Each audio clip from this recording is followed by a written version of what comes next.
ମାନନ୍ତ ତାର କଥା ଅନନ୍ତ ତାର କଥା ଅନନ୍ତ।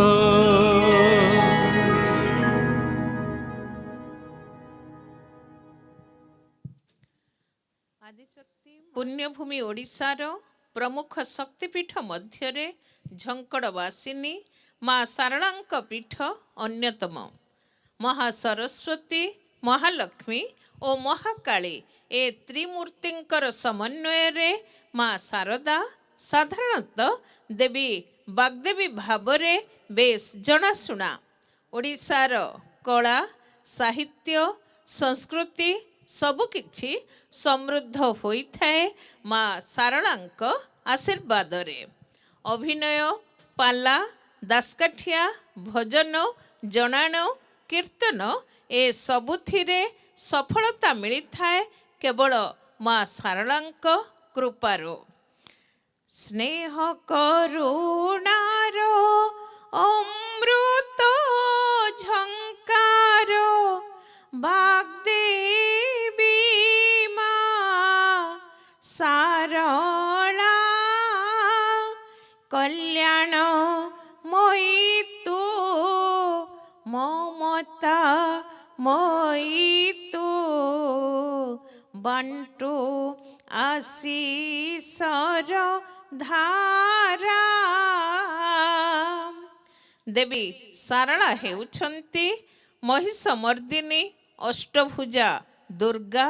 से मध्य वैदिक जुगरु बागरूपा सरस्वती और ब्रह्म विद्या प्रदायिनी रूपे पूजा पाई आसुछंती।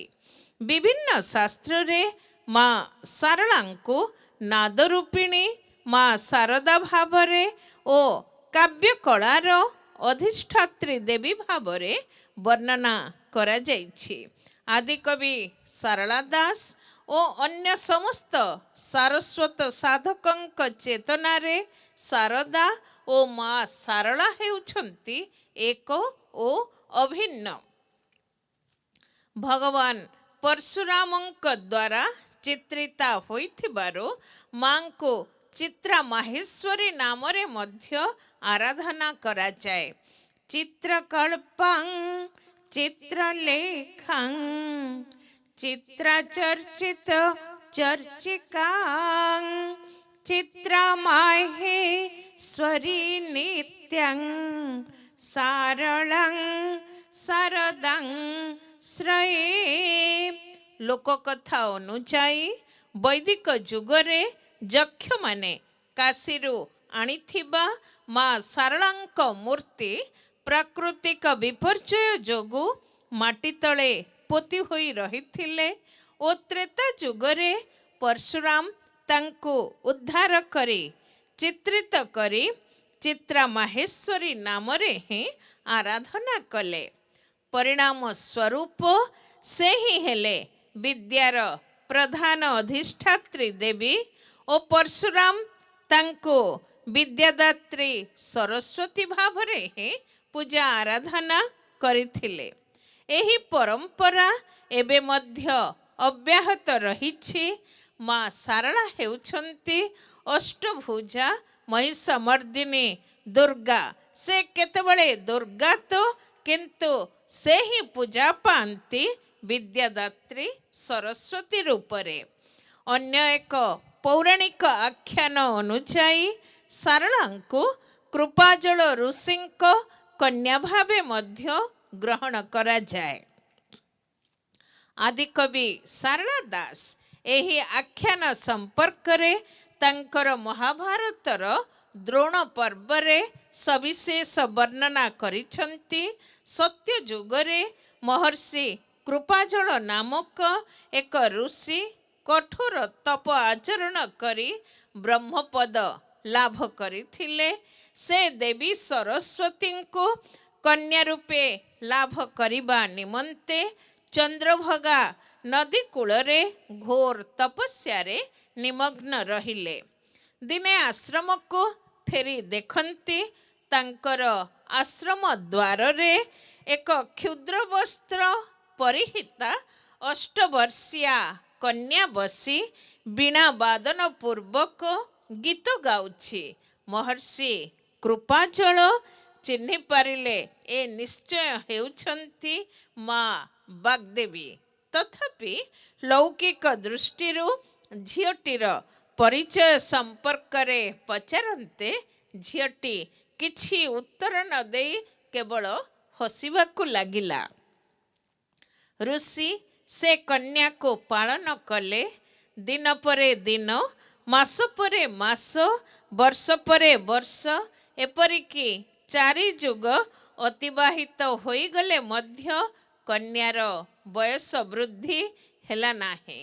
ଋଷି ଏ ପରିସ୍ଥିତିରେ ବିସ୍ମୟାଭୂତ ହୋଇପଡ଼ିଲେ ଓ ଏହାର କାରଣ ସମ୍ପର୍କରେ ଜିଜ୍ଞାସା କରନ୍ତେ ଝିଅଟି ପୂର୍ବରୁ 15 ଜଣ ବ୍ରହ୍ମା ତାଙ୍କର କୁମାରୀ ରୂପକୁ ଆରାଧନା କରିଥିବା କଥା ପ୍ରକାଶ କଲେ ଓ ସେ ଏହି କୁମାରୀ ରୂପରେ ହିଁ ଚିରକାଳ ପୃଥିବୀ ପୃଷ୍ଠରେ ପୂଜା ପାଇବେ।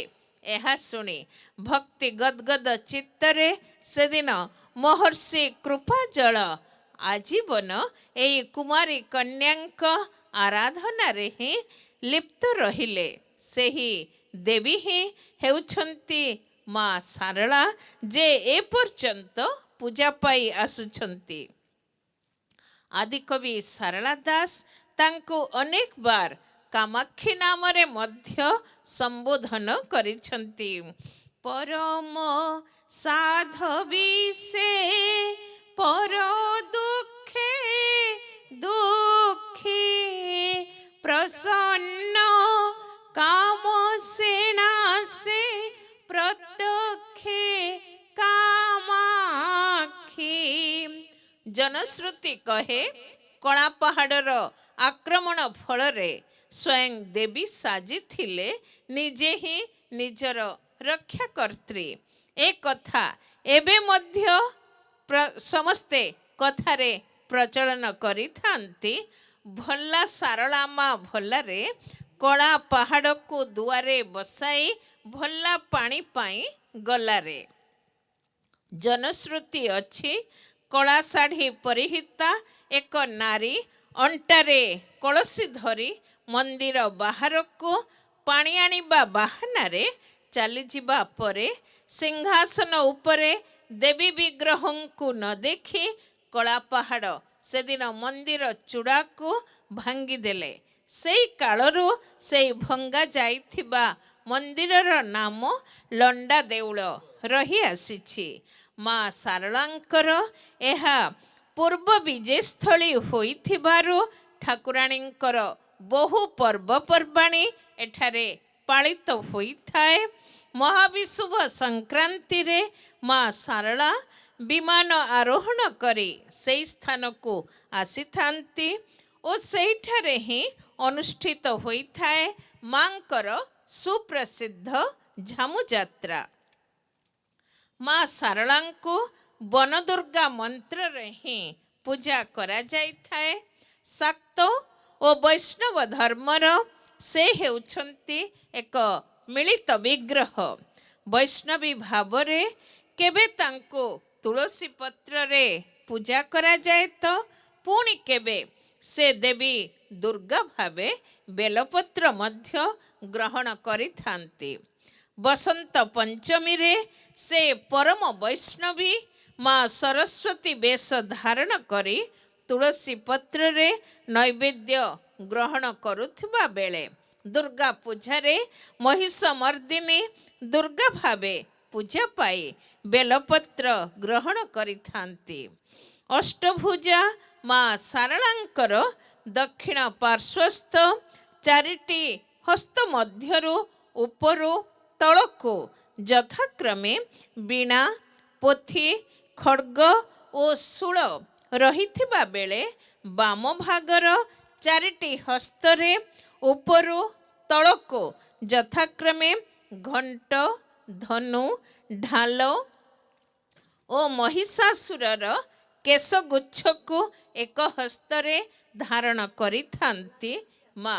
ମାଙ୍କର ବନ୍ଦନା ଗାନ କରି କୁହାଯାଏ, ବୀଣା ପୁସ୍ତକ ଖଡ୍ଗଶୂଳାନାଂ ଦଧତିଂ କରମ୍ବାରୁହେ ଭିନ୍ଦନ୍ତି ମହିଷାଂ ନମାମି ବରଦାଂ ବାଗ୍ଦେବତୀ ଶାରଦାମ୍। ଭକ୍ତଗଣ ମାଙ୍କର ଆରାଧନାରେ ପ୍ରତ୍ୟହ ଶତମୁଖ ହୋଇ ଉଠିଥାନ୍ତି। ଅଷ୍ଟଭୁଜା ମାତା ତୁମେ କୃପା ପ୍ରଦାୟିନୀ ଚଣ୍ଡମୁଣ୍ଡ ନାସିନୀ ମା ମହିଷା ମର୍ଦିନୀ ତୁଳସୀ ବିଲ୍ୱ ଦଳରେ ପାଉଅଛ ପୂଜା ସଙ୍କଟ ତାରିଣୀ ନାମେ ଉଡ଼ାଇଛ ଧ୍ୱଜା ସଙ୍କଟ ତାରିଣୀ ନାମେ ଉଡ଼ାଇଛ ଧ୍ୱଜା। ଦଶହରାରେ ଦେବୀଙ୍କ ପୀଠ ହୋଇ ଉଠିଥାଏ ବେଶ ଉତ୍ସବ ମୁଖର। ସାରା ବର୍ଷ ପ୍ରତ୍ୟହ ହଜାର ହଜାର ସଂଖ୍ୟାରେ ଯାତ୍ରୀ ମାଙ୍କ ଦର୍ଶନ ନିମନ୍ତେ ଆସିଥାନ୍ତି। ଶାରଦୀୟ ଦୁର୍ଗା ପୂଜାରେ ମୂଳାଷ୍ଟମୀ ଠାରୁ ମହାଷ୍ଟମୀ ପର୍ଯ୍ୟନ୍ତ ଅନୁଷ୍ଠିତ ହୋଇଥାଏ ମା ଶାରଳାଙ୍କର ଷୋଳ ପୂଜା। ମୂଳାଷ୍ଟମୀରେ ମାଙ୍କର ସହସ୍ର କୁମ୍ଭାଭିଷେକ ଠାରୁ ଆରମ୍ଭ କରି ମହାନବମୀର ସୂର୍ଯ୍ୟୋଦୟ ପର୍ଯ୍ୟନ୍ତ ଚାଲିଥାଏ ଦେବୀଙ୍କର ପୂଜା। ଷଷ୍ଠୀ ସପ୍ତମୀ ଆଉ ଅଷ୍ଟମୀର ସନ୍ଧ୍ୟାରେ ଦେବୀଙ୍କୁ ମହିଷମର୍ଦିନୀ ବେଶ କରାଯାଏ। ଏହି ଦିନ ମାନଙ୍କରେ ଆକର୍ଷଣୀୟ କାଳିକା ନୃତ୍ୟ ମଧ୍ୟ ପରିବେଷିତ ହୋଇଥାଏ। ଘଣ୍ଟ ଘଣ୍ଟା ବିବିଧ ବାଦ୍ୟ ଶଙ୍ଖ ହୁଳହୁଳି ବ୍ରାହ୍ମଣଙ୍କର ଚଣ୍ଡୀପାଠ ତଥା ମନ୍ତ୍ରଧ୍ୱନିରେ ମୁଖରିତ ହୋଇ ଉଠେ ସେ ପରିବେଶ। ପାର୍ବତୀ ସର୍ବଜନନୀ ସର୍ବାଣୀ ସର୍ବମଙ୍ଗଳା ଶାରଦା ବରଦା ସିଦ୍ଧା ସିଦ୍ଧଦା ଚୋର୍ଦବାସିନୀ ସୁମତି କୁମତି କୃଷ୍ଣ କୃଷ୍ଣ କେଶା କୃଶୋଦରୀ ନିର୍ବିଜା ବୀଜରୂପାଚ ମାତୃକା ସପ୍ତମାତୃକା। ଦେବୀ ପୀଠର ଅନ୍ୟତମ ଆକର୍ଷଣ ରାଉଳମାନଙ୍କ ଦ୍ୱାରା ପରିବେଷିତ ଘଟ ନୃତ୍ୟ। ଏକ ଜଳପୂର୍ଣ୍ଣ ଘଟକୁ ସିନ୍ଦୁର ଚନ୍ଦନ ଓ ବିବିଧ ଫୁଲରେ ଅତି ସୁନ୍ଦର ଭାବେ ସଜାଇ ମାଙ୍କର ରାଉଳ ଏହାକୁ ମୁଣ୍ଡରେ ବହନ କରି ନୃତ୍ୟ କରିଥାଏ। ଘଟ ନୃତ୍ୟ କରୁଥିବା ରାଉଳ ଶାଢ଼ୀକୁ ଘାଗରା କରି ପିନ୍ଧିବା ସଙ୍ଗେ ସଙ୍ଗେ ହାତରେ ଖଡ଼ୁ ଓ ବେକରେ ମାଙ୍କର ମାଳା ପ୍ରଭୃତି ମଧ୍ୟ ପିନ୍ଧି ଓ ମୁଣ୍ଡରେ ମାଙ୍କର କଳା ଶାଢ଼ୀକୁ ବାନ୍ଧି ଏକ ନାରୀ ରୂପରେ ନିଜକୁ ସଜାଇଥାନ୍ତି। ନୃତ୍ୟ ସମୟରେ ଘଣ୍ଟ କାହାଳି ପ୍ରଭୃତି ବାଜୁଥିବା ବେଳେ ହରିବୋଲ ହୁଳହୁଳି ଧ୍ୱନିରେ ପ୍ରକମ୍ପିତ ହୋଇ ଉଠିଥାଏ ସେ ପରିବେଶ।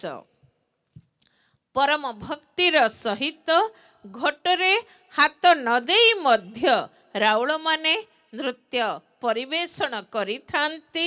ଏହା ଯେ ମାଙ୍କର ଅନନ୍ତ ମହିମା ଏହାକୁ କେହି ଅସ୍ୱୀକାର କରିପାରିବେ ନାହିଁ। ଏହି ନାଚକୁ ଘଣ୍ଟପାଟୁଆ ନାଚ ମଧ୍ୟ କୁହାଯାଇଥାଏ। କେବଳ ଦେବୀଙ୍କ ପୀଠ ନୁହେଁ, ରାଉଳମାନେ ସେଇ ଘଟକୁ ଧାରଣ ପୂର୍ବକ ଦେବୀଙ୍କର ପ୍ରତିନିଧି ସ୍ୱରୂପ ଆଖପାଖ ବହୁ ଗାଁକୁ ବିଜେ କରିଥାନ୍ତି। ଆଉ ମାଙ୍କର କରୁଣା ଚତୁର୍ଦିଗରେ ବିଞ୍ଚି ହୋଇ ପଡ଼ୁଥାଏ। କବିଙ୍କ ଭାଷାରେ ଲକ୍ଷେ ଦେବୀଙ୍କର ଅଟୁପାଟର મુક્તિ પ્રદાયિની କି ବର୍ଣ୍ଣିବି ତୋର ଅପାର ମହିମା ତୁହି ଯେ ଜଗତ ସାହା। ବୈଶାଖ ମାସରେ 21 ଦିନ ଧରି ଅନୁଷ୍ଠିତ ହୋଇଥାଏ ମାଙ୍କର ଚନ୍ଦନ ଯାତ୍ରା। ଦେବୀଙ୍କ ପୀଠର ବିରାଟ ପୁଷ୍କରିଣୀରେ ମାଙ୍କର ଚଳନ୍ତି ପ୍ରତିମା ଚାପ ଖେଳିଥାନ୍ତି। ହଜାର ହଜାର ଭକ୍ତଙ୍କ ସମାଗମରେ ଉତ୍ସବ ମୁଖର ହୋଇ ଉଠିଥାଏ ସେ ପରିବେଶ। ସେହିପରି ମାର୍ଗଶିର ମାସରେ ମାଙ୍କୁ ନୂଆ ଚାଉଳରେ ବିବିଧ ଭୋଗ ପ୍ରସ୍ତୁତ କରାଯାଏ, ଅର୍ପଣ କରାଯାଏ ଏବଂ ପାଳନ କରାଯାଏ ନବାନ୍ନ ଉତ୍ସବ। ମାଙ୍କର ଆବିର୍ଭାବ କାଳରୁ ହିଁ ସେ ହେଉଛନ୍ତି ବେଶ ପୁରାଣ ଶାସ୍ତ୍ର ପ୍ରବୀଣା, ପୁରାଣ ଶାସ୍ତ୍ର ବତ୍ସଳା ମଧ୍ୟ। ତେଣୁ ପ୍ରାୟ ମାଙ୍କ ପୀଠରେ ଚାଲିଥାଏ ଶାସ୍ତ୍ର ପୁରାଣର ବିବିଧ ଆଲୋଚନା। କେହି ପାଲା ଆରମ୍ଭ କରି ପ୍ରଥମ ପାଲା ମାଙ୍କ ନିକଟରେ ପରିବେଷଣ କରୁଥାନ୍ତି ତ କେହି ଦାସକାଠିଆ। ପ୍ରତ୍ୟହ ପୁରାଣ ପାଠର ଆଲୋଚନା କେଉଁ ପ୍ରାଚୀନ କାଳରୁ ମାଙ୍କ ପୀଠରେ ହୋଇ ଆସୁଛି। ଆଦିକବି ସାରଳା ଦାସ ଏହି ପୀଠରେ ଶାସ୍ତ୍ର ପୁରାଣ ଶୁଣି ଶୁଣି ତାଙ୍କର କବିତ୍ୱର ସ୍ଫୁରଣ ହୋଇଥିବା ମନେ ହୁଏ, ଯାହା ସେ ନିଜେ ତାଙ୍କର ମହାଭାରତରେ ବର୍ଣ୍ଣନା କରିଛନ୍ତି। ସର୍ବମଙ୍ଗଳା ରୂପୀ ମାତାଏ ମତ ଭୋଳା ଗ୍ରନ୍ଥାର୍ଥେ ଶୁଣାଇ ସେ ରହସ୍ୟ କୁତୂହଳା। ମା ସାରଳାଙ୍କର ବିଭିନ୍ନ ବେଶ, ପର୍ବପର୍ବାଣୀ ଓ ଯାନିଯାତ୍ରା ବେଶ ଭାବୋଦ୍ଦୀପକ ଓ ଚେତନାଦ୍ୱେତକ ମଧ୍ୟ। ଆଦିକବି ସାରଳା ଦାସଙ୍କ ଶାକ୍ତ ଚେତନା ପରବର୍ତ୍ତୀ ବହୁ କବିଙ୍କୁ ପ୍ରଭାବିତ କରିଛି। ଫଳରେ ମଧ୍ୟଯୁଗର ବହୁ କବି, ବହୁ କଳାକାର ମା ସାରଳାଙ୍କ କୃପାରୁ ଓଡ଼ିଶାର ବାଣୀ ଭଣ୍ଡାରକୁ ସମୃଦ୍ଧ କରି ଆସିଛନ୍ତି। ଯୁଗେ ଯୁଗେ ଅଦ୍ୟାବଧି ମଧ୍ୟ ସେ ଧାରା ଅବ୍ୟାହତି ରହିଛି।